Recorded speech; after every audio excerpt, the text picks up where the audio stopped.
आज मैं बनाने वाली हूँ दही वाले आलू की सब्ज़ी। बहुत ही सिंपल रेसिपी है और बहुत ही सिंपल मसाले हैं।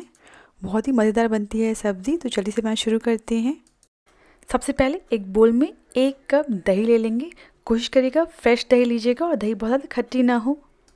अब इस दही में हम कुछ मसाले ऐड करेंगे।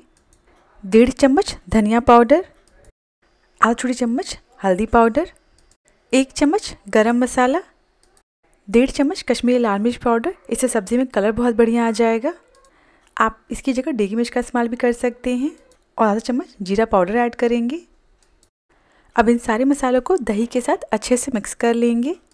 अगर आप सब्ज़ी को तीखी बनाना चाहते हैं तो आप इसी समय ही इसमें 1 या आधा चम्मच रेगुलर लाल मिर्च पाउडर ऐड कर लें। इस तरह से दही में मसाले मिक्स करने से जो मसाले अच्छे से फूल जाते हैं और जो दही है ग्रेवी में डालने के बाद फटती भी नहीं है। मतलब पकाते समय दही के बहुत ही कम चांस होते हैं फटने के। सारी चीज़ें अच्छे से मिक्स हो गई। हमारा दही का मिक्सचर बिल्कुल रेडी है। अब इसे साइड में रख देंगे। अब जो हमारी सब्ज़ी है उसके लिए हम उबले आलू का इस्तेमाल करेंगे। आलू को इस तरीके से 8 हिस्से में कट कर लेंगे। अब जैसे मैं इन्हें थोड़े बड़े पीसेस में कट कर रही हूँ, आप चाहें तो इन्हें थोड़े और छोटे पीसेस में कट कर लें। इस तरीके से आलू के पीसेस कट कर लेंगे। सो मैंने 4 उबले आलू को इस तरीके से कट करके रेडी कर लिया है। अब इन आलूओं को हल्का क्रिस्प कर लेते हैं। एक पैन में 3 बड़ा चम्मच घी ले लेंगे। गैस की फ्लेम को मीडियम में रखिएगा। आप घी की जगह ऑयल का इस्तेमाल भी कर सकते हैं। घी में भुनने से आलू का टेस्ट बहुत ही बढ़िया आता है। घी जैसे ही गर्म हो जाएगा ना, जो हमने आलू कट किया है ना, वो इसमें डाल देंगे। अब इन आलूओं को हल्का बाहर से क्रिस्प होने तक, मतलब बाहर से हल्के ब्राउन हो जाए तब तक फ्राई कर लेंगे। शुरुआत के 1-2 मिनट इन्हें ऐसे ही पकने दें। एक साइड से हल्के क्रिस्प हो जाएंगे, उसके बाद हम इन्हें पलट लेंगे। आलूओं में थोड़ा टेस्ट आ जाए, यह फीके ना लगे, इसलिए इसके ऊपर हम कुछ मसाले ऐड करेंगे। सबसे पहले थोड़ा सा नमक छिड़क देंगे। इसके बाद चुटकी भर हल्दी छिड़क देंगे और चुटकी भर लाल मिर्च पाउडर छिड़क देंगे। इन्हें आलूओं के साथ अच्छे से मिक्स कर लेंगे। अगर आपको लगे घी थोड़ा कम है तो आप थोड़ा सा घी ऊपर से और ऐड कर लें। अब बस इन्हें बाहर से हल्का क्रिस्प होने तक पकने देंगे। इसी के साथ आलू अच्छे से फ्राई हो गए, बाहर से हल्के क्रिस्प हो गए हैं। बस इतना इन्हें फ्राई करना है। इन्हें हल्का क्रिस्प करने से इनका टेस्ट और बढ़ जाता है ग्रेवी में। अब गैस को बंद कर देंगे और इन्हें पैन में ही छोड़ देंगे ताकि ये धीरे धीरे पैन की गर्माहट से और क्रिस्पी हो जाए। नेक्स्ट अब ग्रेवी बना लेते हैं। एक कढ़ाई में 3 से 4 बड़े चम्मच सरसों का तेल ले लेंगे। इसकी जगह आप घी का या फिर जिस भी कुकिंग ऑयल का इस्तेमाल करते हैं आप वही ले लें। सरसों का तेल है तो इसे अच्छे से गर्म करिएगा। उसके बाद गैस की फ्लेम को लो कर दीजिएगा। अब इसमें हम आधा चम्मच जीरा ऐड करेंगे। जीरा अच्छे से चटकने लगा है। अब इसमें हम चुटकी भर हींग ऐड करेंगे और इसके साथ ही में जाएगा 2 बारीक कटा हुआ प्याज। अब गैस की फ्लेम को मीडियम हाई कर दीजिएगा और इन्हें तब तक भुनना है जब तक ये जो प्याज है ना ये हल्के ब्राउन ना हो जाए। गैस की फ्लेम हाई है तो आप इस प्याज को बीच बीच में ज़रूर चलाते रहिएगा। प्याज अच्छे से भुन गए हैं और ये हल्के से ब्राउन होने लगे हैं। अब गैस की फ्लेम को मीडियम कर देंगे।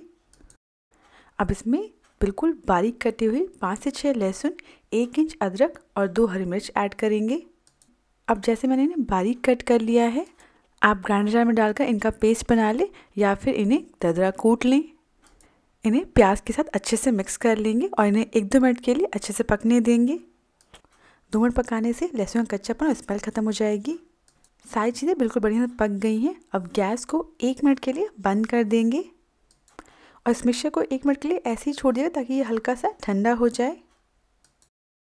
1 मिनट बाद जो हमने दही का मिक्सचर बनाया था ना उसे ऐड कर देंगे। इस तरीके से गैस बंद करके दही को ऐड करेंगे ना तो बिल्कुल भी चांस नहीं रहेगा दही के फटने का। इसे फटाफट से प्याज के साथ अच्छे से मिक्स कर लेंगे और ध्यान रखिएगा नमक को बिल्कुल लास्ट में ऐड करिएगा, अभी बिल्कुल नहीं ऐड करिएगा। दही अच्छे से मिक्स हो गया है।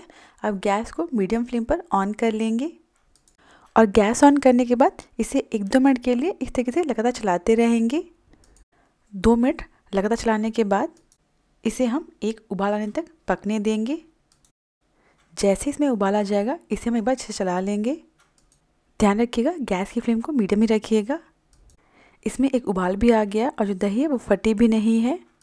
अब जो हमारी ग्रेवी है ना बिल्कुल बढ़िया गाढ़ी बने, इसके लिए मैं इसमें आधे उबले हुए आलू को अच्छे से मैश करके मिक्स कर रही हूँ। इसे ऐड करने की वजह से जो हमारी ग्रेवी है ना वो बहुत ही बढ़िया गाढ़ी बनेगी।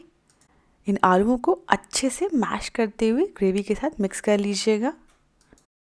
अब इसमें हम पानी ऐड करेंगे। सो जैसी ग्रेवी चाहिए ना आप उस हिसाब से पानी ऐड करिएगा। अभी मैंने इसमें आधा कप ही पानी ऐड किया है। अगर ज़रूरत लगेगी तो बाद में गर्म पानी और ऐड कर सकते हैं। सारी चीज़ें बिल्कुल बढ़िया से मिक्स हो गई हैं। अब इसे हम ढककर 2 मिनट के लिए पकने देंगे। 2 मिनट पकाने के बाद ढक्कन हटा देंगे। आप देख सकते हैं ग्रेवी में उबाल भी आ गया है। इसे हमें इतना ही पकाना है। एक बार इसे चला लेंगे और इसके बाद जो हमने आलू फ्राई किए हैं ना, उबले आलू जो हमने फ्राई किए थे, इन्हें इस ग्रेवी में डाल देंगे और इन्हें ग्रेवी के साथ अच्छे से मिक्स कर लेंगे।